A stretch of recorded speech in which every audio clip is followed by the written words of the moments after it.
E aí pessoal, tudo bem com vocês? Eu espero que vocês estejam maravilhosamente bem e hoje eu lhes trago uma partida muito impressionante do campeão mundial Alexander Alekhine. Essa partida recebe o nome da partida dos 3 checkmates de Alekhine, porque em um dado momento o Alekhine joga um lance espetacular que força checkmate de 3 maneiras diferentes, Por isso esse nome tão curioso. Mas na verdade é uma partida que tem mais curiosidades acerca dela, Ela foi de uma exibição simultânea. É a única partida que tem na base de dados desse jogador, Leon Kuzman. Então é um jogador amador que estava lá para enfrentar o Alekhine na simultânea. Mas o mais interessante é que há informações de que o Alekhine estava jogando vendado. Então, os lances que o campeão mundial encontra, que a gente não encontra nem vendo o tabuleiro, ele estava simplesmente visualizando o tabuleiro sem nem ter a possibilidade de vê-lo e encontrando lances extremamente fantásticos, Ele vence essa partida de maneira muito bonita, muito impressionante, com várias táticas interessantíssimas. Então, sem mais delongas, vamos a essa partida que todo enxadrista precisa conhecer. O Alekhine começa com o peão na casa de D4, nós temos D5 pelas pretas e cavalo na casa de F3, seguido por cavalo em F6 e C4. Então a abertura é um gambito da dama e o jogador de pretas prontamente recusa com o peão na casa de E6.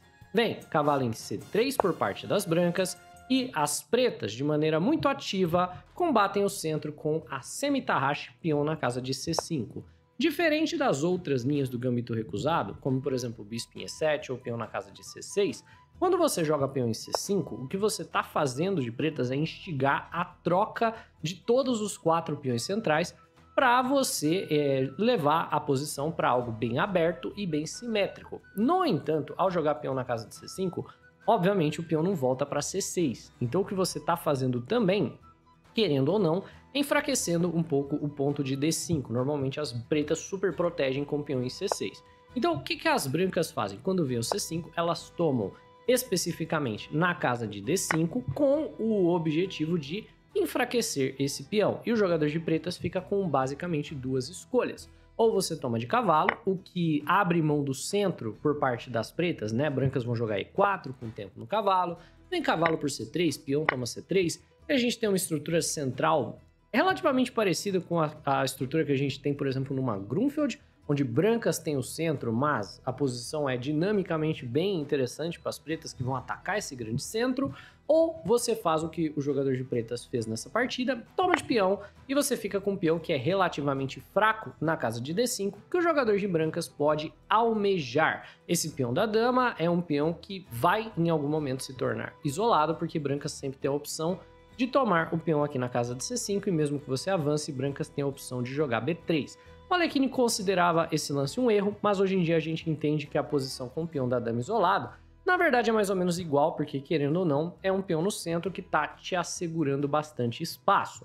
Mas, jogando contra o peão fraco de D5, o Alekhine joga bispo em G5, já gerando uma ameaça, de tomar o cavalo, e se você tomar de dama, cai o peão. Se você tomar de peão, você não tem para onde fazer o roque. Por consequência, as pretas jogam bispo em E6, super protegendo o D5. Dessa maneira, se você toma o cavalo, a possibilidade de tomar de dama se mantém aqui a melhor escolha. E é justamente o que o Alekhine faz, ele toma o cavalo, pretas tomam de dama, e de repente a gente tem pressão em cima do peão de D. Aqui o Alekhine joga então um lance bem complexo, mas bonito ao mesmo tempo, certo? Porque naturalmente se você joga algo como E3, você vai jogar no longo prazo contra o peão da casa de D5. Mas o Alekhine joga peão em E4, que parece paradoxal, já que ele achava que estava melhor por conta do peão isolado em D5, e agora ele está dando aqui para o jogador de pretas a oportunidade de trocar a sua fraqueza, Qual que é o sentido do lance E4? É romper o centro, ganhando tempo na dama, A ideia sendo, a gente está ameaçando tomar aqui em D5, o adversário tem que tomar em E4, e quando ele toma, você vai retomar ganhando tempo na dama em algum momento, e o jogador de pretas vai ter uma certa dificuldade em completar o seu desenvolvimento, enquanto brancas vão desenvolvendo tudo com o tempo. Então, o Alekhine joga bispo na casa de B5, cheque, desenvolvendo o bispo com o tempo, e a ideia é depois eu jogar cavalo por E4, também centralizando o seu cavalo com o tempo. E nessa posição, o jogador de pretas comete um erro, uma imprecisão na verdade.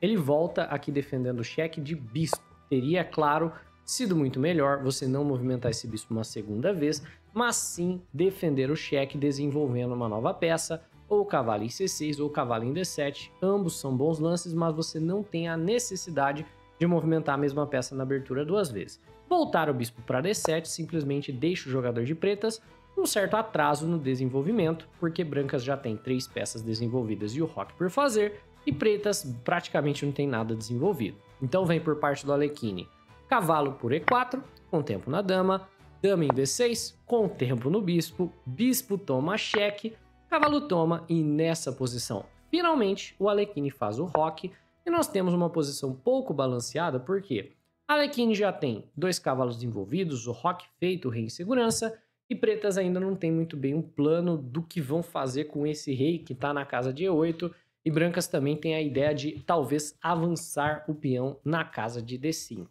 que as pretas acabam fazendo para não deixar as brancas avançarem o peão e por consequência pegarem bastante espaço é tomar na casa de D4. E quando brancas tomam de volta, o jogador de brancas claramente tem uma vantagem aqui de desenvolvimento e as pretas têm uma posição um tanto difícil de jogar. E esse é o momento crítico no qual o jogador de pretas comete o seu grande engano que vai levar a um massacre daqui em diante. Porque é muito crítico que você tire o rei do centro. Então o que você tem que fazer nessa posição é jogar um lance roque longo, que é um lance muito difícil de jogar. Afinal de contas, você está colocando o rei numa coluna aberta, né? Parece que a ala da dama está mais aberta do que a ala do rei, mas era um lance que deveria ter sido jogado, porque tem a ideia do rei vindo para a casa de B8, onde ele vai, sim, uma hora ou outra ficar segura.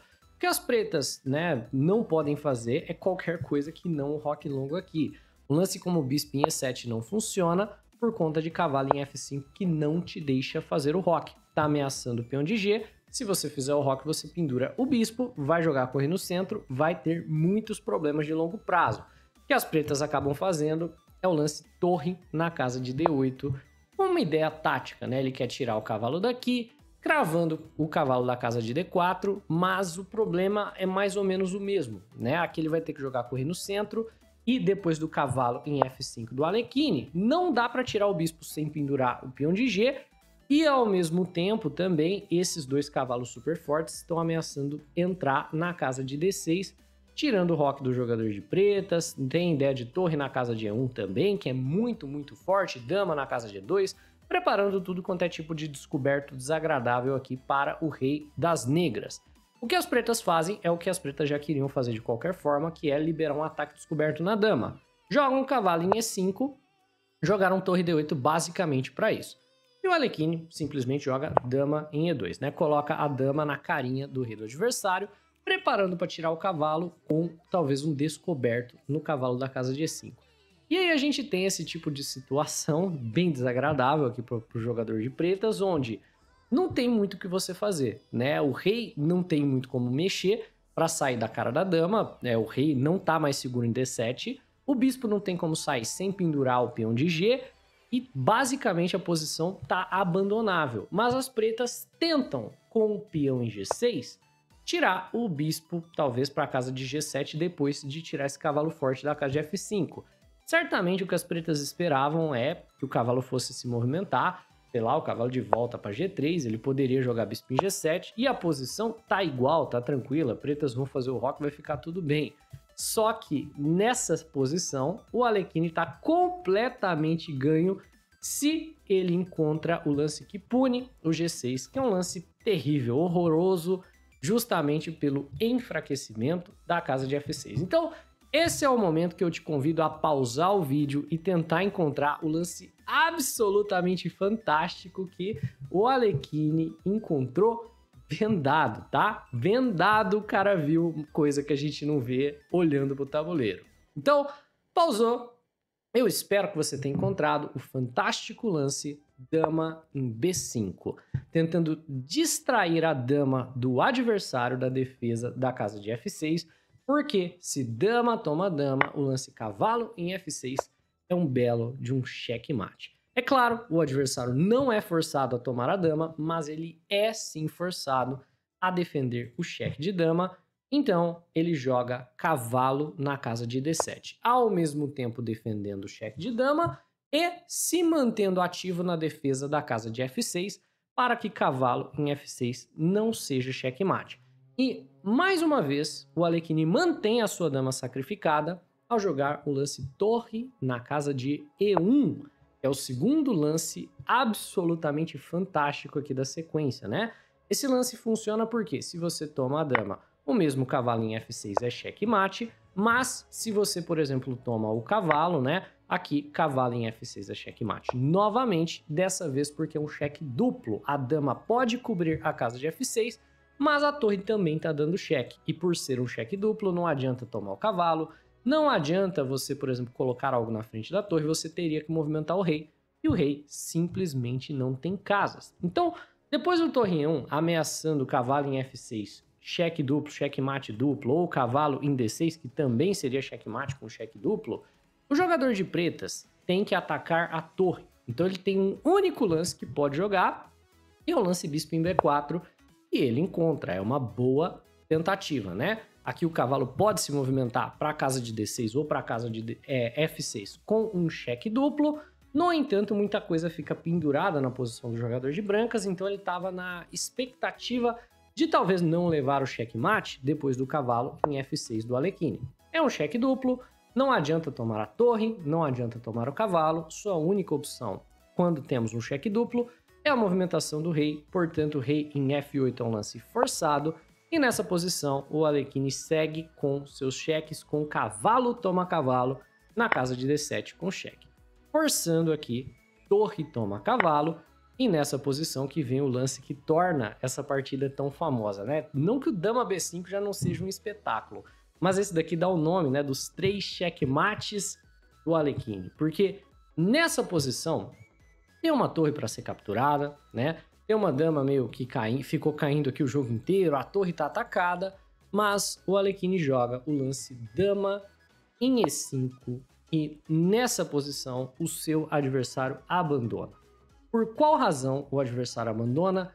Ele abandona porque o Alekhine está ameaçando dama em E8 checkmate, ele está ameaçando dama em G7 checkmate e ele está ameaçando dama toma H8 checkmate.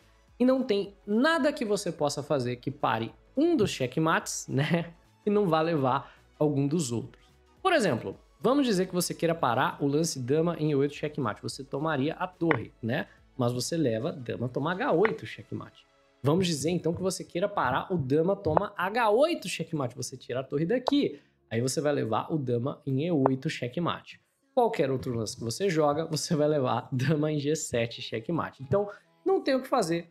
3 checkmates é um pouco demais, né, para você aguentar. Por consequência, o adversário abandona. E o mais impressionante, né, tudo isso foi feito numa exibição simultânea. Então, ele estava jogando com outros tabuleiros, né, tem a questão dele estar vendado, mas assim, a partida absolutamente fantástica, jogada aí por um dos meus jogadores preferidos. Então, eu espero que vocês tenham curtido essa belíssima miniatura. Deixa um like no vídeo se você gostou. Um abraço e até a próxima!